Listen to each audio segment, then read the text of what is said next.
¿Cómo están? Bienvenidos a Última Mirada. Hoy fue el último día de la Convención Constitucional y vamos a hacer un programa especial que va a ocupar toda la hora que tenemos para conversar con dos constituyentes sobre muchas de las materias que probablemente usted en su casa se pregunta, y algunas de esas vamos a tratar de conversarlas con Fernando Atria y con Cristian Monkeberg. Ambos ya están sentados, así que pasamos de inmediato acá. Fernando Atria, Cristian Monkeberg, muchas gracias por estar acá. Aliviaditos un poco, ¿no? Sí, ¿Ah? Fue intenso. De alguna manera los tres hoy día es primer día de desempleo. Cada uno tiene distintos trabajos. Hay uno a ver, lo estábamos conversando antes, pero hubo un momento dado en que se pensó que probablemente no iban a cumplir con los plazos que se habían dado. ¿En qué momento eso fue algo que probablemente podía haber sido un tema, y cuándo se dieron cuenta que iban a poder calzar con los plazos en perfecto régimen? Ver, sí, bueno, por de pronto, gracias por la invitación. Efectivamente, estamos cesantes. No es que estemos pasando currículum, ni mucho menos, pero está bien. Yo creo que fue un año bien intenso. Partimos hace un año literalmente en los jardines del Congreso. Yo creo, y eso hay que hacer un reconocimiento, yo creo que en la forma se cumplió. Y el aplauso transversal a la Secretaría, a los funcionarios del Congreso, que fueron en comisión de servicio, todo el trabajo académico, universidades, sociedad civil, yo creo que fue adecuado. Ahora, sí, la Convención, a mi juicio, destinó parte importante de un tiempo inicial a temas que no decían relación con el proceso constituyente propiamente tal, o con el borrador de nueva Constitución. Y en el reglamento también quizás se extendieron más allá los plazos de lo convenido. Yo no estuve en esa comisión de reglamento, pero sí se extendieron más allá de lo convenido. En algún minuto algunos convencionales plantearon de que esto no iba a terminar, que era imposible de que terminara. Pero yo al menos no percibí, porque era muy difícil, además que había que ir a pedirle permiso al Congreso, y era difícil que el Congreso nos diera permiso más allá del año, pensando que además el proceso constituyente quería cambiar las funciones del Congreso, que como lo hizo. Entonces era difícil ir a pedirle permiso, le iban a pegar un portazo gigantesco, creo yo. Pero yo no vi en algún minuto en riesgo que se terminara en un año. Yo creo que se metió acelerador a fondo y afortunadamente en la forma terminó bien. ¿Qué tanto, Fernando Atria, una cosa que tú acuñaste el término, por eso te lo pregunto a ti, esta lógica de la casa de todos, ¿qué tanto algo que tiene esa característica o que debiera tener esa característica necesita que los constituyentes se armonicen ellos mismos, digamos, que tengan algún grado de fiato, que puedan conversar, que no se parapeten en básicamente sus particulares puntos de vista o ideología? O sea, por cierto que la discusión política supone ciertas condiciones.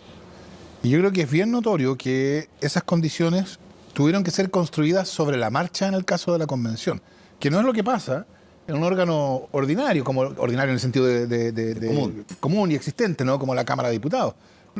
Lo que decía Cristian, de que tuvimos que partir prácticamente en los jardines del Congreso. Además, era un conjunto de 155 personas, 155 en ese momento, que no se conocía, que sospechaba recíprocamente, o sea, no había ninguna confianza previa, que no tenía ninguna regla. O sea, yo creo que nos tomamos algo así como 4 o 5 meses para terminar el reglamento, es verdad, pero partiendo desde cero, sin ninguna regla reglamentaria, sin ninguna práctica. No es como la Cámara de Diputados en que sale un número, pero se queda otro número, y tienen un staff, y tienen un reglamento, y tienen prácticas. Entonces los que llegan se suman a algo que existe. Aquí no había nada. Entonces yo creo, la verdad, que haber terminado dentro de plazo es algo que yo nunca temí que no pasara. Pero que cuando uno lo mira para atrás, en las condiciones, es extraordinario. Y claro, esos 5 meses de reglamento probablemente podrían haber sido, probablemente si lo hiciéramos ahora, con la experiencia de un año de trabajo y con la el conocimiento que hay entre convencionales nos demoraríamos mucho menos. Pero claro, para que llegáramos al punto en que estamos ahora, era necesario pasar por eso. No, yo creo que es bien importante. Yo creo que la convención, mi impresión es que es mucho más parecida a cómo van a ser los espacios de deliberación política en el futuro en Chile, por cómo es la sociedad chilena, de cómo han sido habitualmente. Pero claro, y eso suponía empezar a establecer formas de discusión que yo creo que se fueron estableciendo. O sea, yo creo que hay una considerable diferencia, no sé si Cristian también la nota, entre cómo funcionaba la convención al principio y cómo funcionaba la convención al final. Y eso es aprendizaje, y eso yo creo que es un aprendizaje que va mucho más allá de la convención y de la propia constitución. Es un aprendizaje político que va a ser relevante para el futuro de Chile. ¿Qué dices tú, Cristian? A ver, sí, yo creo que en la forma esto funcionó bien. Efectivamente, el debate en la convención es mucho más horizontal. Aquí no había un señor Atria o un señor Monkever, Fernando, Cristian, y así. Y eso se agradece, se agradece. Había un proceso de desconfianza muy profundo. Nadie se conocía con nadie. Y al revés, había estallido o post-estallido, estábamos en pandemia, había protestas afuera. Había un proceso de desconfianza profundo. Ahora, se implementó una mayoría, y ahí, para entrar a picar un poquito más al fondo, que la ciudadanía eligió. Y esa mayoría, a mi juicio, optó por una propuesta de constitución que dejó a algunos fuera. Y eso yo creo que se está pagando caro. Es un error que se está pagando caro. Ahora, perdona, tú dices es un error, pero... Un error político importante. ¿En qué consiste el error cuando te hacen votar y las personas escogen a quienes deben estar ahí? Estoy de acuerdo en eso. Sí, aquí yo no estoy poniendo en cuestión la legitimidad del proceso. Aquí se juntaron 103 votos y había que juntar 103 votos. El punto es dónde juntos esos 103 votos. Y esos 103 votos se optó por juntarlos desde el colectivo socialista a la izquierda. Y un grupo importante de personas que también teníamos ganas, que también queríamos, que también propusimos y que con bastante resiliencia, yo digo, porque aguantaron estoicamente hasta el final, unos con más optimismo, otros con menos optimismo, fuimos quedando fuera de eso. No digo la conversación, aquí nadie se trató mal. A mí no me hicieron bullying, ni me encerraron en un baño, ni nada de eso, ¿no? Una relación bastante armoniosa y civilizada dentro de lo permitido para personas que nos estábamos conociendo. Pero creo que se desaprovechó esa oportunidad, porque es distinto el Parlamento, donde hay contingencia, donde hay rencilla, donde la política opera de manera distinta a una convención que buscaba, precisamente, una constitución que perdurara y que uniera más que dividiera. Yo eso echo de menos, y yo lo lamento, porque yo fui de los que también creía en este proceso, harto, voté apruebo, me imagino que Fernando también, y hoy día estamos en veredas distintas. A ver... ¿Me permite? Sí, dale. Que yo, bueno, que Cristian sabe, ¿no? O sea, hubo distintos momentos en que hubo intentos por producir una conversación más amplia. No, eso no fue posible. Y la pregunta interesante, creo yo, es ¿por qué no fue posible? Y yo creo que una de las es que uno tiene que tomar en cuenta al evaluar el proceso constituyente y la convención, porque el proceso constituyente le accede, pero la convención, las condiciones en las cuales la convención operaba. O sea, ya mencionamos, Cristian y yo, esto de que era partido de una condición bien precaria inicialmente, que no se conocían, que no tenía reglas, etcétera. Pero había otra cosa que la acaba de mencionar Cristian. O sea, esta es una convención que surgió como solución o como vía celebrada por todos en su momento, o por casi todos, como una vía de salida de una crisis política profunda, ¿no? Sí. La más grave crisis institucional de las últimas décadas, decía el presidente Boric en su cadena nacional. Y entonces yo creo que la idea, el resultado del plebiscito, el 80%, dio origen a una idea que yo, sin ninguna ironía, llamaría una idea bella, ¿no? De que la convención iba a ser un momento en que íbamos a encontrarnos todos, íbamos a conversar y llegar a una solución consensuada entre todos y que la nueva constitución iba a ser aprobada no con un 80, sino con un 90%. Y claro, por cierto que es una idea bella, insisto, sin ninguna ironía, porque refleja el anhelo, porque todo el punto del proceso constituyente es que nos permita restablecer la convivencia que hoy día está fracturada, es verdad. Pero precisamente por eso yo creo que tener la expectativa de que iba a pasar eso en la convención es irrealista. Entonces, en la convención, lo que sí ocurrió fue que, respetando todas las reglas del proceso y construyendo las mayorías del caso, bueno, terminamos con una propuesta de constitución. Por supuesto, respecto de ella cada uno puede tener su opinión. Yo creo que es la constitución que Chile necesita.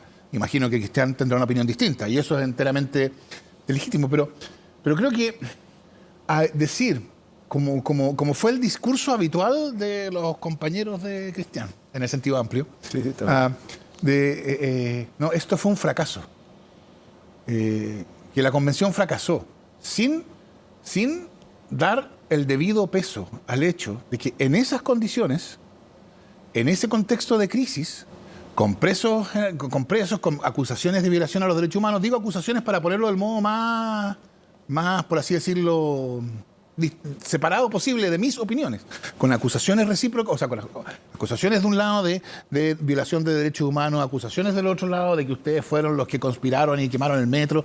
O sea, con todas esas, en ese contexto que haya llegado a la solución que llegó, a mí me parece que es un éxito extraordinario. Ahora, hagamos un viaje así súbito y rápido al futuro, digamos. Todo esto que ustedes están contando, que se armó, que se hizo, que tiene la particularidad, como tú dices, Fernando, de haber sido una herramienta que se creó para, de alguna manera, canalizar esta suerte de estallido y de cosa que pasó. En términos estrictos, si es que ganara el rechazo,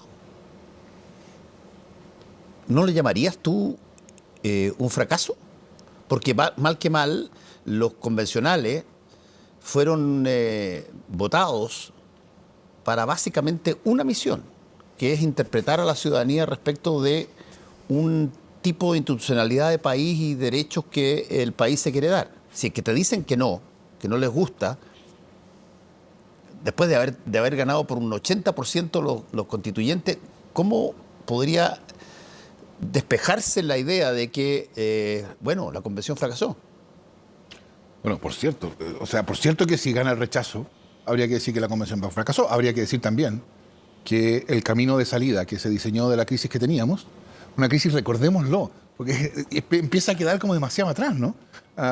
Esto lo decían, yo no estoy compartiendo, estoy recordándolo, ¿no? Era una crisis, el 15 de noviembre, había opiniones de que estaba en juego la continuidad democrática del Estado de Derecho en Chile. O sea, ese nivel de profundidad de lo que estaba pasando.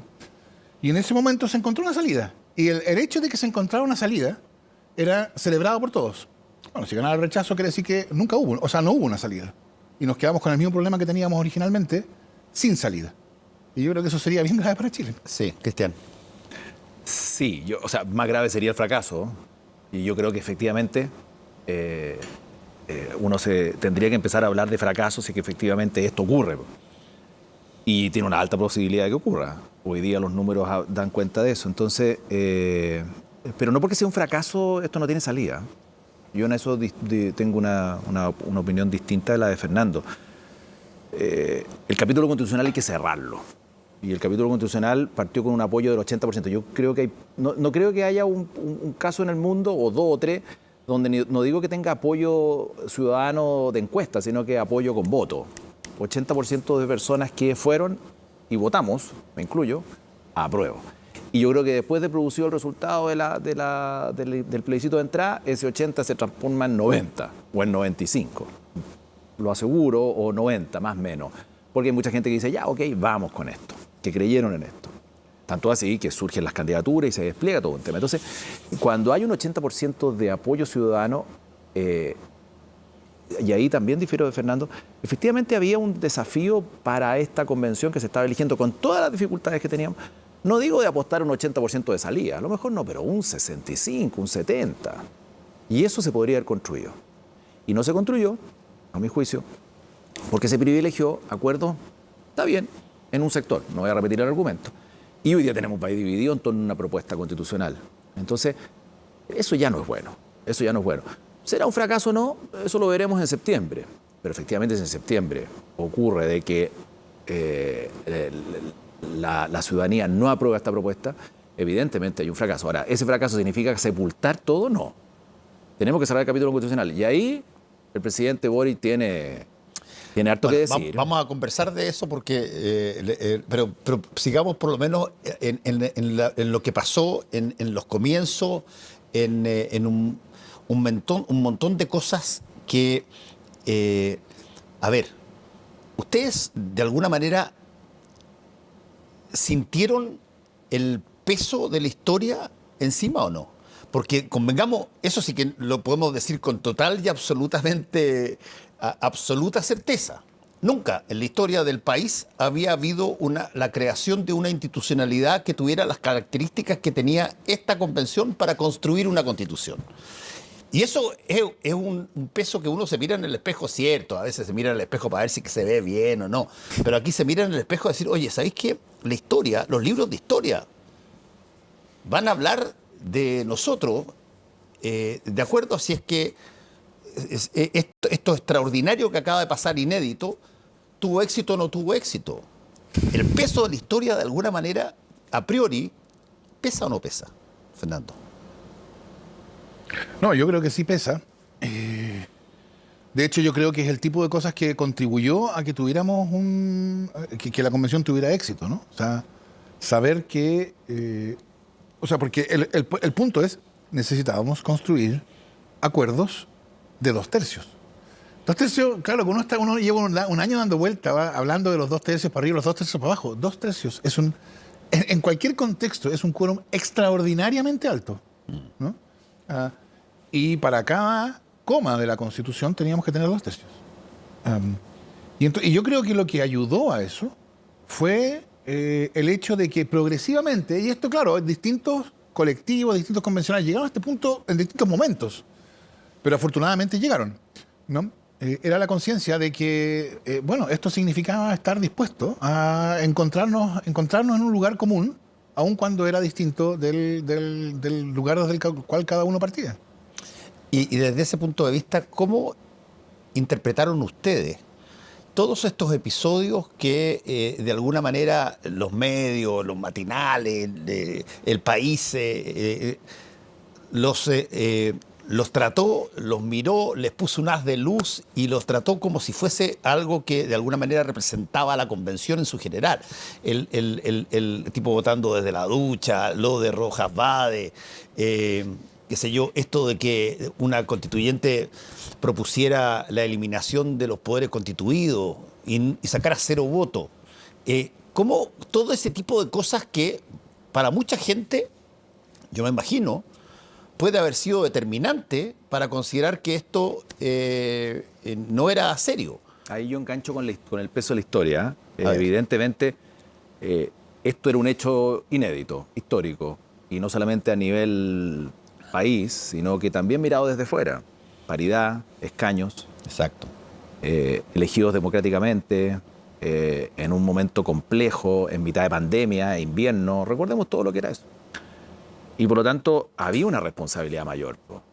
Y además, si miramos hacia atrás, ninguna de nuestras constituciones fueron construidas en esta lógica. Algunas constituciones más queridas, otras no tantas, pero ninguna fue construida en esta lógica. Entonces había un peso de historia. Y ese peso de la historia yo creo que no se sopesó de buena manera por algunos. Y eso pasó la cuenta. Si uno fija, y eso no es culpa de los medios de comunicación, al revés, los medios de comunicación hicieron una tremenda pega, estuvieron encima, mirando, viendo, analizando, debatiendo y además aportando mucho. Y yo puedo dar fe de los periodistas que estaban ahí, y las periodistas que estaban ahí se metían mucho en el debate de las normas de fondo, preguntaban, opinaban, o sea, había un trabajo de buen tratamiento periodístico. Pero evidentemente esto era sabroso. Y ahí el peso de la historia yo creo que no se tomó en consideración. Pues entonces, claro, y eso pasó la cuenta. Si uno ve las evaluaciones de la ciudadanía, eso pasó la cuenta. Está bien un error, 1, 2, pero estos eran bien mayúsculos. Bueno, ¿cómo lo ves tú, Fernando? Bueno, déjame ponerte un ejemplo. A ver. Cuando teníamos que votar la norma sobre expropiación, nosotros asumíamos que la derecha iba a votarla toda en contra. La norma sobre expropiación, está bien, como todas las normas constitucionales podrá haber desacuerdos sobre ella, está bien. Es una norma que asegura que debe haber una indemnización por el precio justo, que el precio debe ser pagado previamente a la toma de posesión material del bien expropiado y que el expropiado tiene acción judicial para defenderse de las quejas en las dos sentidos. Eso es una norma que está por sobre la mayoría de las constituciones que uno miraría como ejemplo, desde Colombia y Argentina hasta Italia, Francia, Italia, Alemania, España. Y es una norma como la francesa, para tener alguna referencia. Nosotros sabíamos que esto no iba a tener votos de la derecha, y eso lo que significaba en los hechos era que la norma de expropiación iba a tener que ser construida con todo el resto de la convención para juntar los 2/3. ¿Por qué no iba a ser votada por la derecha? Porque la derecha quería que dijera lo que dice la Constitución de 1980.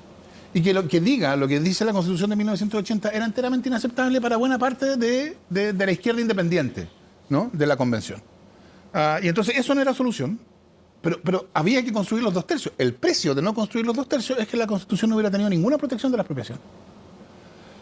Y se construyó. Ese es el punto que yo creo que es fundamental, ¿no? Se construyó, y con los votos de este sector que decía Cristian, desde el colectivo socialista hasta hacia la izquierda en la convención. Con esos votos, por supuesto, originalmente ahí había algunos que decían no creemos que sea previa porque queremos que si el día de mañana queremos expropiar la minería podamos pagarla a plazo, etcétera.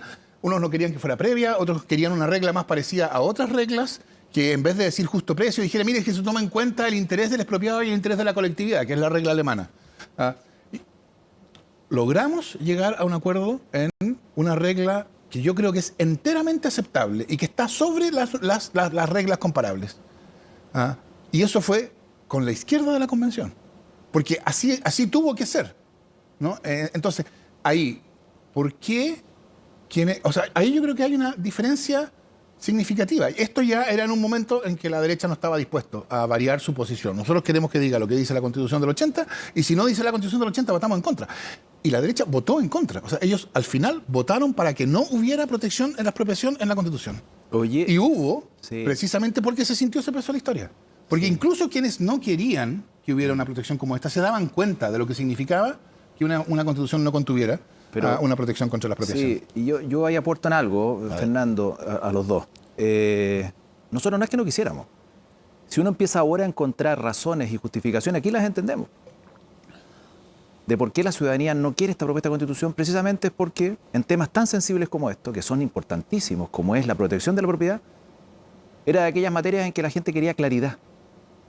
Y si hay algo que le podemos criticar a la Constitución de los 80 son muchas cosas, pero en materia de propiedad hay claridad. Entonces no es que nosotros no quisiéramos una norma de expropiación como la francesa, la española, la alemana. Queríamos una norma de aquellas normas que hoy día eran claras en la Constitución actual, que vive sus últimos destertores.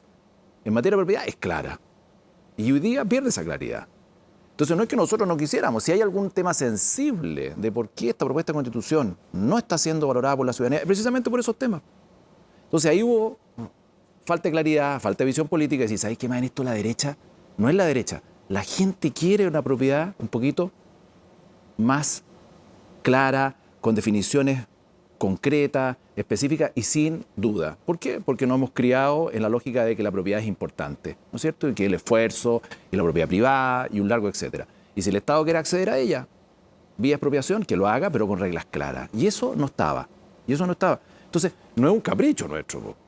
Digamos entonces que es un capricho ciudadano. Vaya que son importantes los caprichos ciudadanos que hoy día tienen a la propuesta de Constitución con una evaluación más o menos. Esa no, yo diría, por supuesto, no me extraña que Cristian, que estuvo si no recuerdo mal, entre los que votó en contra, no estoy seguro, pero supongo que sí, no me extraña que él diga no es una buena regla. Por eso yo partí diciendo, esto es una regla que está por arriba de las constituciones comparables, incluidas todas las constituciones europeas que mencioné, y que es la regla que existe en Francia.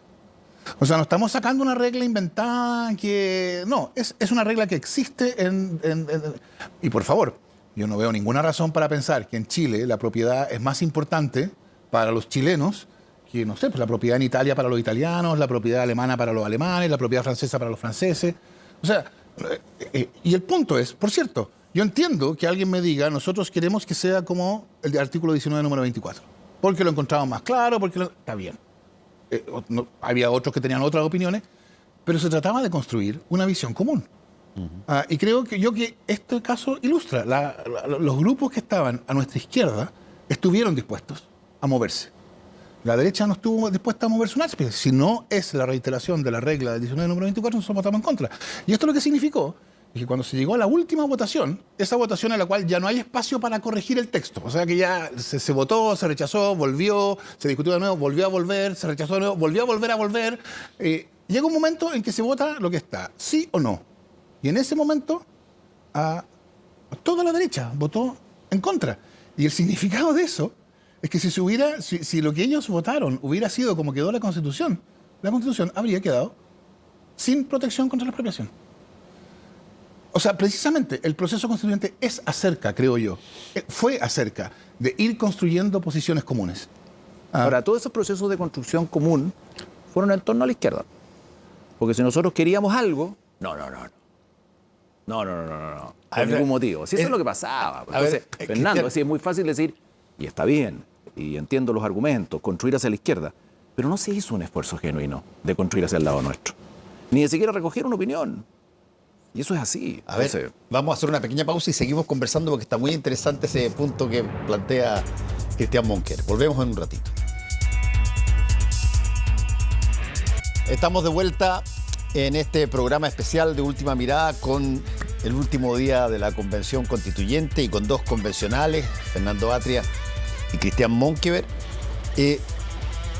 Hay un tema que a mí me ha sorprendido, si se quiere, lo impresionantemente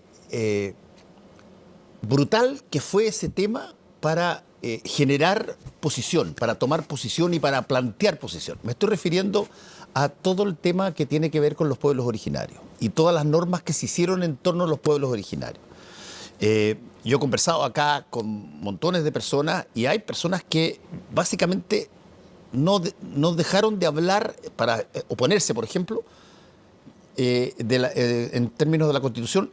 Se concentraron básicamente en todas las normas que tenían que ver con pueblos originarios. No me mencionaron nunca la propiedad, no me mencionaron nunca problemas que tengan que ver con derechos sociales. No, era la cosa de la plurinacionalidad, de las prebendas que se podían tener ahí y allá. ¿Qué tanto ese tema, ustedes que tenían a las personas con escaños reservados ahí, qué tanto el tema de incluir la variante indígena dentro de la Constitución sintieron que era uno de los hitos que probablemente podía marcar si es que se aprobaba o no se aprobaba? Sí, a ver, la plurinacionalidad es de aquellas materias que efectivamente divide y mucho. No el concepto de plurinacionalidad, porque algunos podrán estar de acuerdo en que sea el concepto de plurinacionalidad o multiculturalidad, en fin. Hay una serie de propuestas y planteamientos en esta materia. Si el punto es la bajada de la plurinacionalidad. Y de ahí yo creo que se hizo bastante más inabordable e imposible de entender, a mi juicio. Lo primero, el sistema de justicia. El sistema de justicia como gran cosa se logró que la Corte Suprema sea el ente unificador, como gran cosa. Todo lo demás quedó con dos sistemas de justicia paralelos, hasta el último minuto. Incluso indicaciones que venían del mundo de la izquierda, donde se planteaba la opción o la especialidad, vale decir que ciertas materias estuvieran para ser resueltos por tribunales indígenas, indicaciones que nosotros también presentamos, para que no se diga aquí que no estuvimos de acuerdo. Presentamos que hubiese opción, presentamos que hubiese especialidad, que los tribunales trataran ciertas materias, que se unificara y que la Corte Suprema fuera la que resolviera finalmente y cortara el queque. Nosotros presentamos indicaciones en esa línea, para que no se diga que no se presentó. Y se dijo sistemáticamente no. Y eso evidentemente está complicando. Ahora, la segunda bajada, escaño reservado. Escaño reservado es evidente que tiene que haber. De hecho, la norma de escaño reservado que permitió que tuviésemos escaño reservado en la actual convención viene de parlamentarios de centro derecha. Ellos son los autores de la norma, autores del proyecto de ley que derivó en escaños reservados en esta convención. Pero claro, escaño reservado en el Parlamento. La propuesta constitucional habla de escaños reservados en los municipios, en los gobiernos regionales y en el Parlamento. Donde haya población indígena, escaños reservados. Comunidades autónomas indígenas, con autonomía administrativa, financiera y política. Incluso el jefe de esa comunidad iba a ser acusado constitucionalmente. Después entiendo que en armonización lo eliminaron esa facultad, pero No, quedó. bueno, va a poder ser acusado constitucionalmente el jefe de la comunidad autónoma. Y todo el proceso de recuperación de tierra, creo que también no se aborda bien.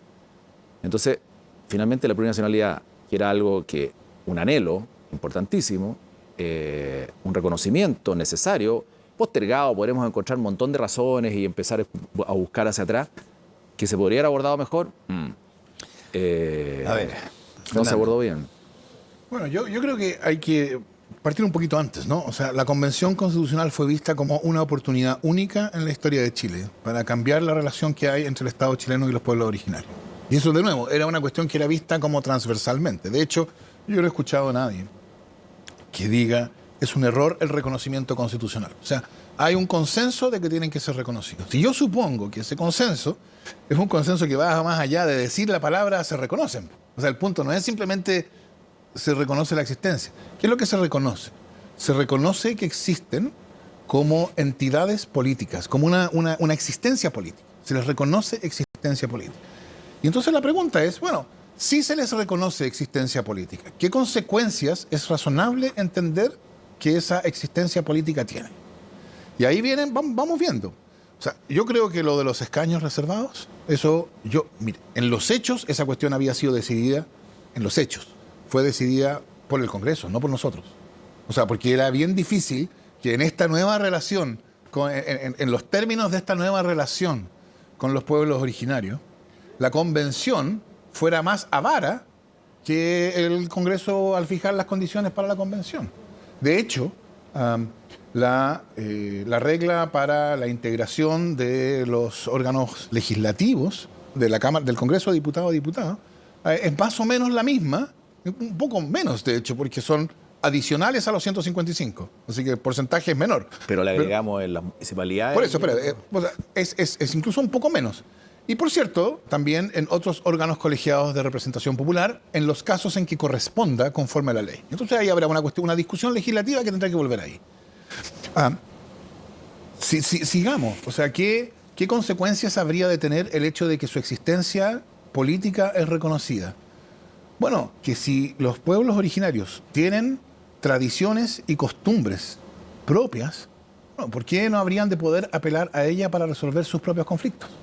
Y esa es la lógica del pluralismo jurídico. No es la lógica de que... tampoco eso es algo muy extraño en otra parte. Es que ese es el punto. No, tampoco era extraño para nosotros, si el tema es cómo se resolvió. Existe justicia indígena en prácticamente todos los países que han enfrentado y con algún grado razonable de éxito han dado curso, para no decir solucionado, han dado curso al problema. Australia, pero Nueva como dice Zelanda, Cristian, Estados Unidos, para no mencionar Bolivia. Sí, pero, ¿no? pero para seguir un poco lo que planteaba Cristian, ¿cuáles son los problemas, digamos, que se generan en términos de las visiones respecto a la manera explícita en que eso se instaló acá? Porque, bueno, yo creo que si uno por ejemplo, esto de que los pueblos originarios, y se ha repetido mucho, que los pueblos originarios tengan de alguna manera un poder para poder autorizar determinadas medidas. Pero espérate, es que quedan dos cosas que me gustaría referirme. Esa es una. Pero antes de eso, tierras indígenas. Ya. ¿Por qué hay una protección especial a la propiedad indígena? Se pregunta. ¿No es esto indigenismo, etcétera? Bueno, recordemos el informe de la Comisión de Nuevo Trato, ¿no? Una comisión convocada por el presidente Lagos, presidida por el expresidente Elwin, a principios de los 2000. ¿Cuál fue su conclusión respecto a este punto? Su conclusión fue que en el tema de propiedad indígena había habido despojos, son mis palabras, el informe no dice despojo, pero habían perdido la propiedad ilícitamente. ¿Y por qué? Porque es que esto es bien interesante. No porque no tuvieran protección. O sea, las acciones para proteger su propiedad, las acciones que están en el Código Civil, los interdictos posesorios, la acción reivindicatoria, las acciones penales, esas siempre estuvieron disponibles para todos los chilenos, incluidos los indígenas. Pero, dice la comisión, claro, el hecho de que ellos estuvieran marginalizados y que su acceso a la protección judicial haya sido mucho más difícil, en los hechos permitió despojo. Y entonces eso es lo que significa protección especial, que aquí hay un problema del cual hacerse cargo. ¿Y cómo se repara? Una cosa es se reconoce el problema, otra cosa es cómo se repara. La Constitución no decide cómo se repara, precisamente. La Constitución sí dice que la restitución es un mecanismo preferente de reparación, pero no ordena que haya restitución. ¿Qué es lo que significan los hechos estos? Bueno, que va a tener que haber una discusión política, porque evidentemente hay una historia de despojo por un lado, pero hay actuales titulares de derechos de propiedad que no tienen ellos mismos ninguna culpa. Claro. Y entonces eso es un problema. A ver. Y el problema no se ignora, el problema se enfrenta. Y eso son, yo creo que la Constitución crea las condiciones. Y por último, lo del consentimiento. Sí. La regla que hoy día existe una regla en el Convenio 169. El Convenio 169 es derecho vigente y aplicable en Chile. Eso exige en general consulta, que es la misma regla que está en el artículo 66 del proyecto de nueva Constitución, consulta para las medidas legislativas y administrativas que los afecten. En ciertos casos el Convenio 169 exige consentimiento, en ciertos casos, y esa regla aparece en la propuesta de nueva Constitución como consentimiento para medidas, como forma de participación en las entidades territoriales del Estado regional. O sea, cuestiones locales, decisiones locales, las entidades territoriales son la comuna autónoma y la región autónoma, que les afecten en sus derechos constitucionalmente reconocidos.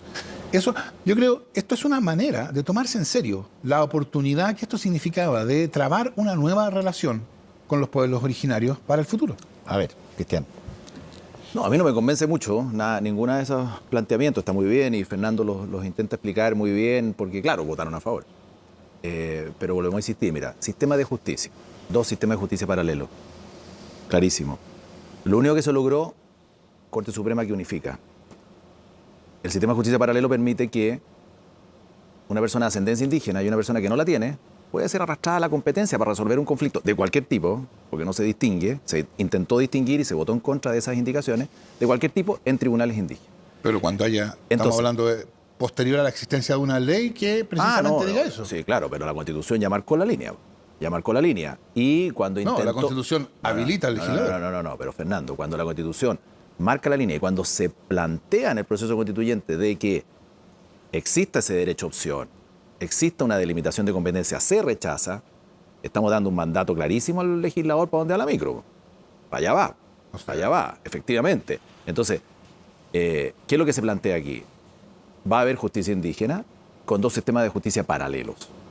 Y eso es. Lo único que se logró fue esta Corte Suprema. Entonces,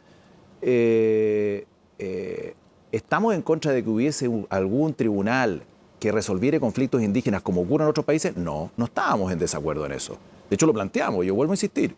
Porque no es que nos opusiéramos, no, lo propusimos. Y no solamente lo propusimos nosotros, hay una indicación del convencional Daza que el Pleno la rechazó de nuevo, que buscaba precisamente estos distingos, esta especialidad, y no se logró. Pero lo del consentimiento lo mismo, es decir, lo del consentimiento excede por bastante el 169 y una serie de convenios más. No hay ningún otro país en el mundo que tenga este sistema que vamos a tener nosotros.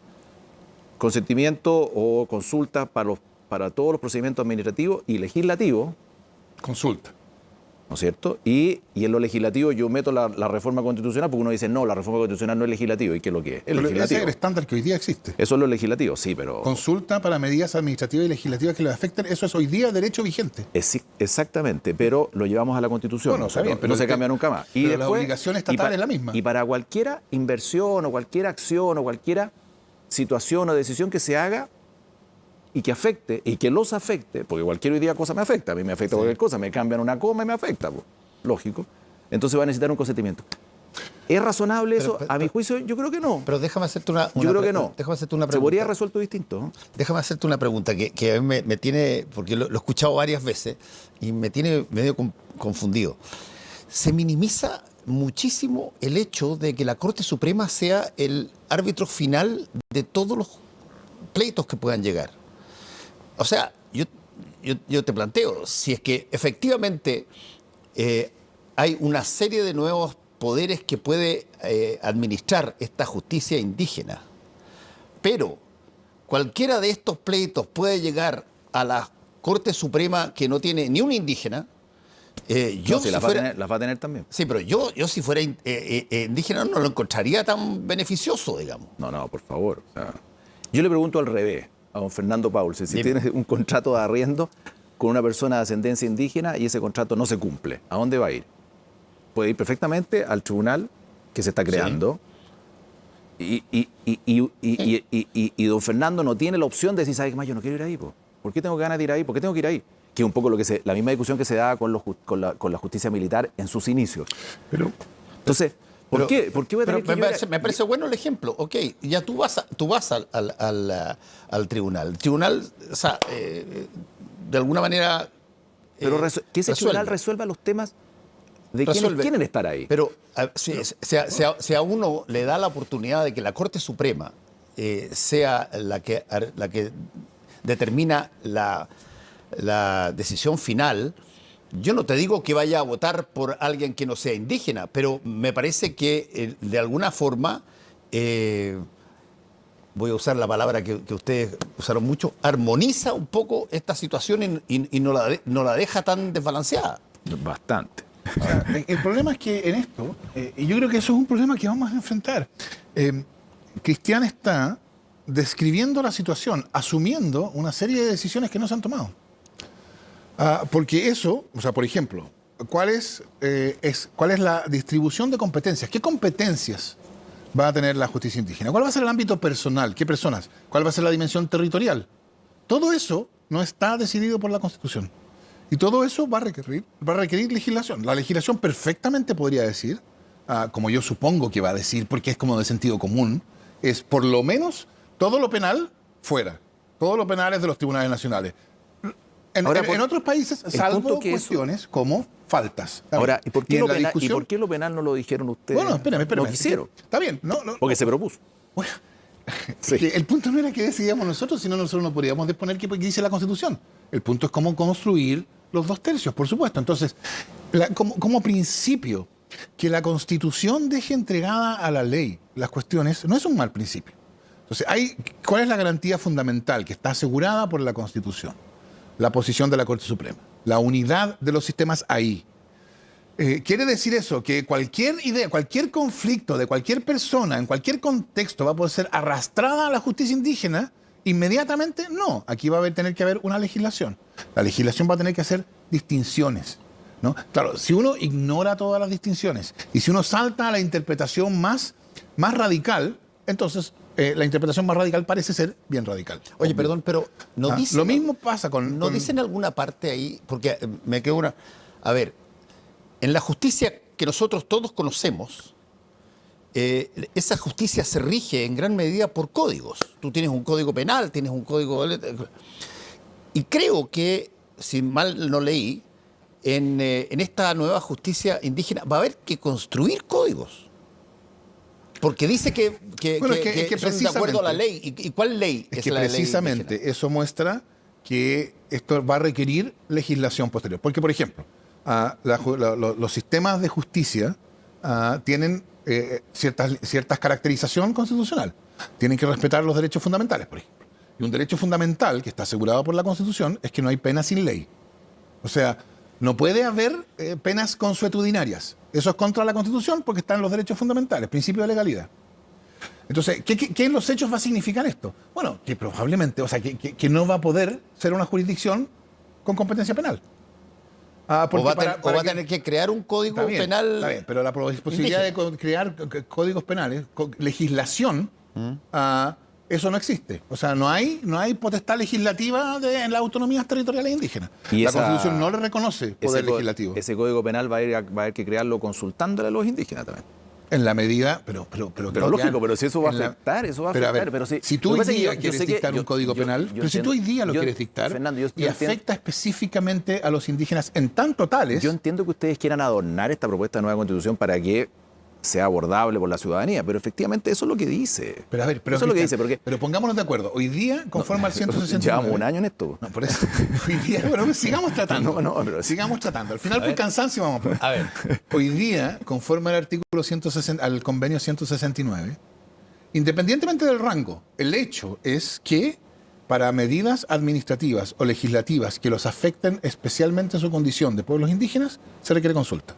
Esa es la situación actual. Derecho vigente desde el año 2008, cuando se ratificó el convenio 169 y fue declarado constitucional por el tribunal. Salvo las mociones parlamentarias, ¿no es cierto? Bueno, eso... Que ese es el gran canal que permitía no hacer consulta. Pero tú estarás de acuerdo que es una manera, es como un... No es muy elegante, digamos así. Yo pregunto, ¿qué países han suscrito este convenio 169? Poquito, ¿eh? Poquito, porque efectivamente produce una dificultad importante en la manera de construir normas. Y nosotros lo llevamos a la Constitución, o sea, lo sacamos de un convenio internacional para que la gente que no es experta en estas materias, y lo metimos en la Constitución. Ahora, yo vengo escuchando a los últimos 3 o 4 presidentes diciendo de que lo iban a... No, una cosa es el reconocimiento. ¿Qué es lo razonable pero que otra pase cosa con es el estos mecanismos de consentimiento. consulta?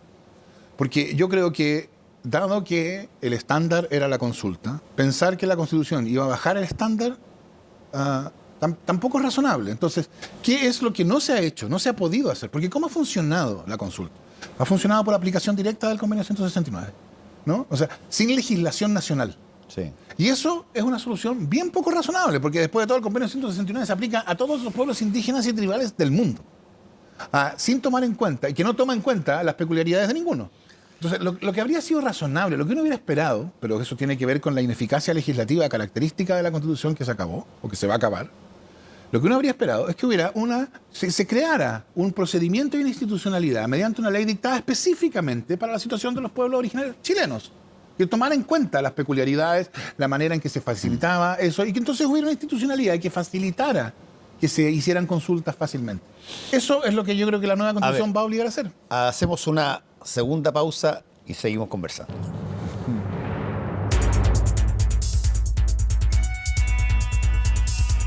De vuelta en este especial sobre la Constitución. A ver, se viene muy rápidamente una campaña.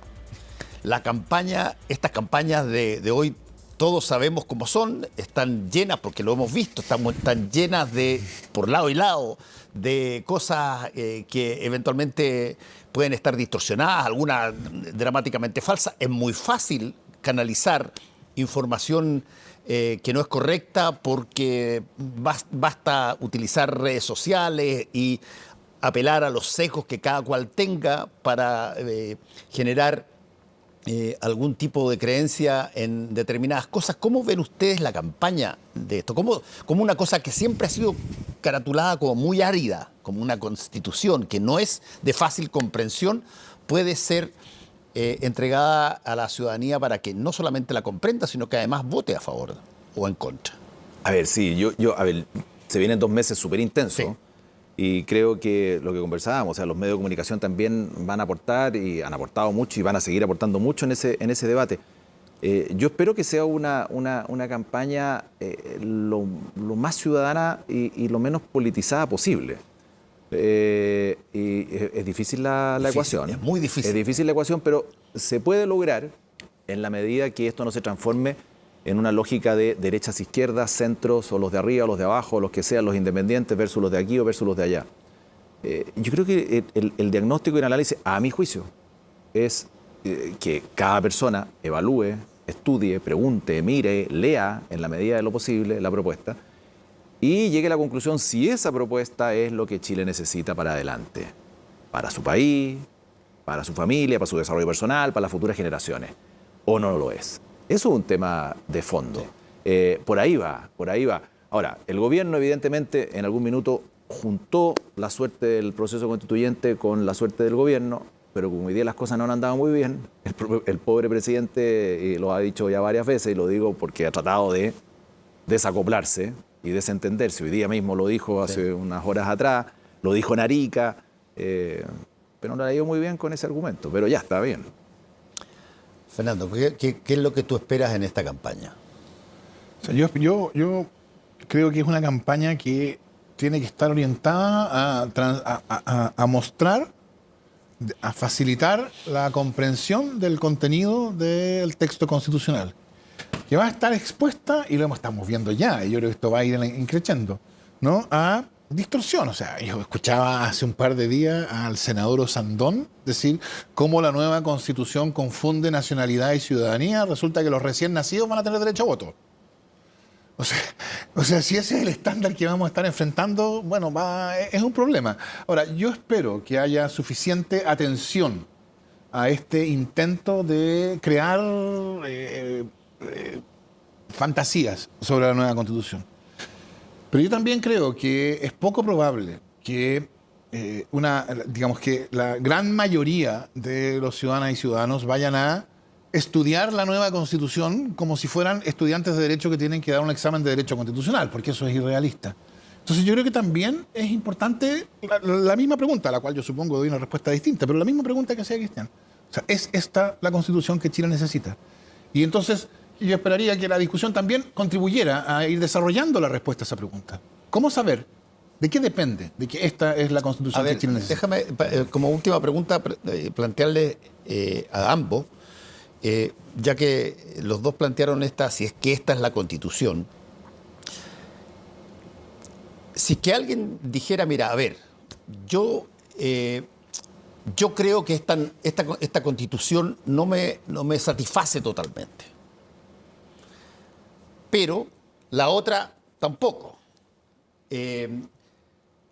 ¿Cuál de las dos uno podría considerar que está en un mejor pie para ser reformada o para ser cambiada o para majestar? ¿La anterior o esta? ¿Parto yo? Sí. A ver, yo creo que una de las grandes batallas que en lo personal intenté dar dentro del proceso constituyente fue que no termináramos con quórum de cerrojo. Y la gran tesis que nos llevó a esta materia en estos temas de Fernando Atria fue muy similar, antes del proceso constituyente. De terminar ¿Tuviste éxito en esa búsqueda de bajos quórums? No, con las leyes de quórum. Con las leyes de quórum. Fernando, hace mucho tiempo que lo venimos escuchando, y está muy bien, señalando que las leyes de quórum no deberían existir y que son una herramienta y un cerrojo que viene de Francia, que la tomó la Constitución del 80. La mejor era la Constitución del 25. 2 quórum. Mayoría simple de los parlamentarios para aprobar leyes. Y la misma mayoría absoluta, vale decir los mismos parlamentarios, pero ya no los que estén presentes en la sala, sino que del total para reformar la Constitución. Fue la Constitución que menos se ha reformado, 7 veces, no me equivoco. ¿Por qué no repetimos esa fórmula? Porque claramente el proyecto de nueva Constitución no interpretaba una gran mayoría, entonces había que dotarla de ciertas herramientas para evitar su cambio inmediato. Y de ahí vienen una serie de interpretaciones. Y de ahí viene el 4/7 más plebiscito, que dice, no, es el plebiscito solamente para cosas sustanciales. Sustanciales. Lo que pasa es que lo sustancial es todo. Y si no, 2/3. Entonces me va a decir, oye, pero es lo mismo que dice la Constitución actual, lo de los 2/3. Sí, pero yo no estoy de acuerdo en eso. Yo creo que deberíamos haber tenido una Constitución que permitiese poder cambiar en algún minuto. Porque puede pasar que en 5, en 10 años más haya que cambiarla. Ahora, como está esta, con esta regla, ni en 10 ni en 15 años. Y antes no la vamos a cambiar en una coma, salvo que sea urgente. A ver. Va a ser muy difícil. A ver, ¿qué es? Yo no entiendo lo que dice Cristian, porque de lo mismo que él dice, se muestra que su conclusión es equivocada. O sea, yo estoy de acuerdo con todo lo que dice, salvo la conclusión que él saca de lo que dice. A ver. Nosotros tenemos ahora, primero, en materia legislativa, lo que buscaba Cristian tuvo éxito en general. No hay quórums contramayoritarios. Hay una diferencia entre legislación, entre la regla general, que es mayoría simple, y en algunos casos de cierta legislación importante, a mayoría calificada, pero sigue siendo solo mayoría, la mayoría de los en ejercicio. Yo habría estado porque fuera todo mayoría simple, pero la verdad es que, bueno, las cosas son como son nomás. Y si fuera así, si fuera como quiere Cristian, la acusación sería ahora, pero ¿cómo es posible que con una mera mayoría simple se puede cambiar cualquier cosa?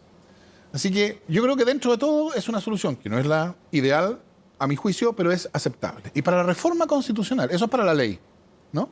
Mayoría simple para la mayoría de los casos, en algunos casos mayoría calificada. Para la reforma constitucional la regla es bien simple, es 4/7. Está bien, 4/7 es contramayoritario, es más que la mayoría, pero es el mínimo fracción contramayoritaria. O sea, esto es algo así como 56 y algo %. Pero 4/7 más plebiscito. Por eso, pero vamos a eso. Y entonces la diferencia con la Constitución del 80 es precisamente que es 4/7 más plebiscito. Ojo, el plebiscito no tiene por qué... El problema, creo yo, es que nosotros pensamos en el plebiscito como algo grande. Es decir, ¿plebiscito para qué? Para acabar con la dictadura, para cambiar la Constitución. Esas son las experiencias que tenemos de plebiscito. Pero plebiscito no tiene por qué ser así. Es decir, consulta, a la Suiza, dices. o a la californiana, por ejemplo, que es parte normal de cualquier elección popular que se aprovecha para realizar un plebiscito agregándole una papeleta o una pregunta. Entonces, perfectamente es posible pensar en una cuestión de ese tipo. Pero, ¿cuál es la lógica de esto? La Constitución del 80 es 3/5 o 2/3 del Parlamento, sin plebiscito. ¿Por qué sin plebiscito? Porque la Constitución del 80 se protegía de la democracia. Y por eso lo que importaba era que hubiera acuerdo en el Congreso. Esta es una Constitución que no se protege de la democracia. Y entonces tiene un quórum parlamentario bajo, o sea, no da lo menos posible vetos unilaterales en el Congreso, pero exige para las reformas sustanciales, y ahí habrá que ver qué es lo que significará sustancial, que puede ser mucho, puede ser poco, está bien, es una cuestión que está abierta. Pero para las reformas sustanciales, que se pronuncie el mismo pueblo que va a aprobar la Constitución en primer lugar. O sea, yo diría, decir eso es más difícil que lo que ha sido por los últimos 30 años la Constitución del 80, es una distorsión. Bueno. No, fue demasiado más difícil. Vamos Lamentablemente, yo creo a que tener que seguir conversando. No funciona. Vamos a seguir conversando. Se viene la campaña. Me imagino que los van a entrevistar muchísimo durante todo este proceso porque hay avidez por saber exactamente de qué se trata la nueva Constitución. No tiene un lenguaje directo, prístino, como en todas las constituciones del mundo, no esta, digamos. Y por lo tanto, a pesar de que ya terminaron ustedes su trabajo convencional, me imagino que van a estar bien atareados en esta campaña. ¿O no, Cristian? Lógico, para poder tratar de explicar lo inexplicable. Sí. Tú también. Que es una propuesta compleja de nueva Constitución. Pero vamos a recorrer el país. Yo creo que nosotros no deberíamos estar en primera línea, me imagino. Bueno, para ustedes es complejo, porque son los padres y que los saquen de la franja es bien complejo. Pero es como que oye, es mi niño, pero no me lo dejan ni siquiera sacarle los chanchitos. Entonces, pero yo creo que efectivamente nosotros creo que hay que estar en un segundo plano, ¿no es cierto?, de situación, de información. Bueno, yo creo que probablemente hay algún sentido en que los convencionales están bien ubicados para explicar el contenido de la nueva Constitución. Por cierto, cuál es el rol que juegan en la estrategia de la campaña, una cuestión que no tiene que ver solo con eso, tendrá que ver con cómo se planifique la campaña, pero yo asumo que en franja con franja o sin franja, probablemente buena parte de los 2 meses que quedan uno se la va a pasar conversando con personas, tratando de explicar lo explicable, la razón por la cual esta es efectivamente la Constitución que Chile necesita. Bueno, agradecemos a Cristian Monkever y a Fernando Atria y les damos las gracias por esta sintonía en este especial de Última Mirada. Nos encontramos mañana.